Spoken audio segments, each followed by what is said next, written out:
Bienvenidos a Turismo Universo. Para poder hacer un mejor uso de nuestros servicios, sírvase seguir las siguientes indicaciones. Por su seguridad y comodidad, les agradeceremos colocar y asegurar sus equipajes de mano en los compartimientos superiores. Recuerde que el equipaje en salón está bajo su responsabilidad.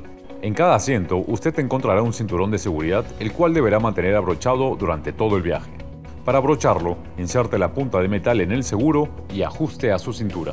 Para soltarlo, presione el botón de color rojo. Para reclinar el respaldar de su asiento, encontrará una palanca al costado de los mismos, la cual deberá jalar hacia atrás y con el peso de su cuerpo se graduará a la posición ideal. En la parte inferior de su asiento encontrará el extensible de apoyo, el cual deberá elevar jalando la palanca hacia adelante. En la parte superior de sus asientos se encontrará un panel con luz de lectura, conductos de aire acondicionado, conectores para audífonos y un timbre de llamado para la tripulación. El bus está equipado con un servicio higiénico en el primer nivel, únicamente para uso urinario. De presentarse alguna otra necesidad, sírvase comunicarlo a la tripulación para coordinar la parada del bus en un servicio higiénico adecuado. Para ingresar deberá jalar la manija de la puerta. Una vez dentro, gira el pestillo hacia la izquierda para que se encienda la luz interior y el extractor de aire. Del otro lado de la puerta se encenderá la luz de ocupado. Indicaciones de seguridad. Nuestra unidad cuenta con salidas de emergencia claramente señalizadas. Una puerta en la parte central del bus, por donde usted ingresó.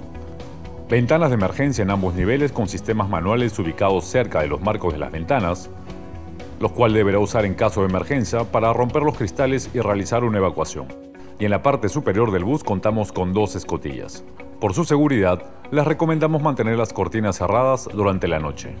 Por su seguridad les recordamos que está prohibido ingerir bebidas alcohólicas, sentarse en las coderas de los asientos, abrir las escotillas o ventanas para evitar la fuga del aire acondicionado.